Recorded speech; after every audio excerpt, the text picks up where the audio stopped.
before we get into projects, I'm going to go into management, and this is where we would manage, setting up new users, inviting folks, as well as creating new projects. So that's the workflow that we're gonna start with. So say you've got a data set, you collect it in the field, you've gone through Engine, you've removed the noise, you've removed cars or people or whatever you want to do with the data set, and now you're ready to import it into Salt Encompass to hopefully share it with someone or further use it.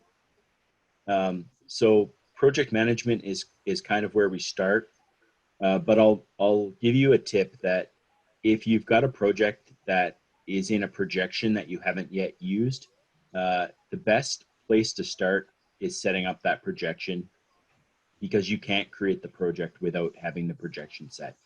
So I typically go to projections first when I go into management, and make sure I've got the projection that I'm going to work with. Yeah. To know if you've already got that, you can click on Manage Projections, and you can see all of the projections that you already have access to. And then if it's not in that list, you can hit Add New, and you can add it. So for that data set that we were looking at, yeah, this search is kind of a universal search. So you can type in keywords, you can type in an EPSG code. You may have to search within the search box in that secondary search to help narrow down the results, depending how many you have. And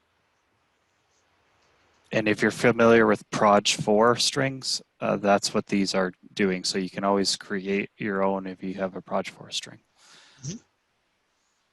So this data set that we've got here is in ETRS 89, and then the zone is 32 north. So like Kevin's saying, I searched ETRS 89, was a bunch of results. I then searched within that for the zone 32 north, and now I've got this guy. When I click it, I can now see it over here in the required data. If your project has a different scaling or anything like that, you can also add those additional parameters here. Maybe you're doing some sort of translation based on this original projection. You can do that here in the parameters. And then as well, I'll just add this first. So once I add it, it'll be now in my list. I was also going to mention, if you have clients or yourself do local projections, we do have some tools for that as well. So you can create a local projection and have your data show up in the map where it's supposed to, but your data is still in that local original projection, and the coordinates are still the same. So if that's something that you have, that you want to work with, once you have a project that works in a local projection, let us know, and we'll set up a meeting and go through that specifically. Okay. All right, now let's go back to the manage side. So now we've got our projection set. So let's go into the project management. So when you click project management, it'll show you all the projects that you have access as an administrator for. In your case, it's probably going to be empty, because when we hit a new project here, we'll give it a name. We'll call it demo. Spell it right. Demo and 12. So once we've given it a name, we can then choose what date we want to pick. Many of our clients pick the date that the data was collected on, instead of the date of the project creation. But it's really up to you whether you want this to be today's date, the data collection, or something else. And to change that, you just click on the little calendar, and it'll let you come up with a full calendar to see what date you want to pick.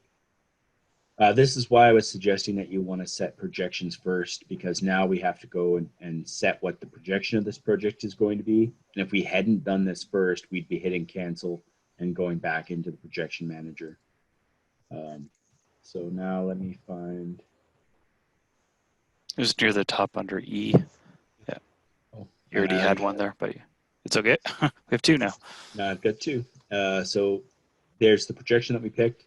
And then under organization, Again, you know, if we set up one specifically for you guys, you'd have your organization set. For now, I'll just use the Applanix organization so it shows up here. Again, this would be the way if you were managing or had multiple clients that you were working with, you could have each organization's permissions, and then only they would be able to see the data. So, you know, if you have 5 clients that you're managing, you'd be able to have all 5 organizations, and as long as the project's added to the appropriate organization and the permissions are set, you know, each other's not going to see the other client's data, which is pretty important. Under the project type, this is where we would set, so in this case, we're going to use the solved cloud for this project upload, which again brings the data onto our AWS. But this is where if you had a remote server that you were just linking to a web server, you would click that. It'll ask you for the URL of that web server. If you had your own AWS, again, it asks a few more questions on what that looks like. And then Azure as well, it'll ask for specific questions about where that data resides. Mhm. So for now, I'm going to use the solved cloud, and I'm going to add the project. And now if I look for demo, January, did I create it? There we go. Demo Jan 12. So when you see here that there's nothing currently here for an overview camera, and that's because we haven't loaded any data to this point. So I'll click on this. Now we can see all of that same project information that we just went through. If anything needs to be changed, you can change it here now by clicking on the edit command. And then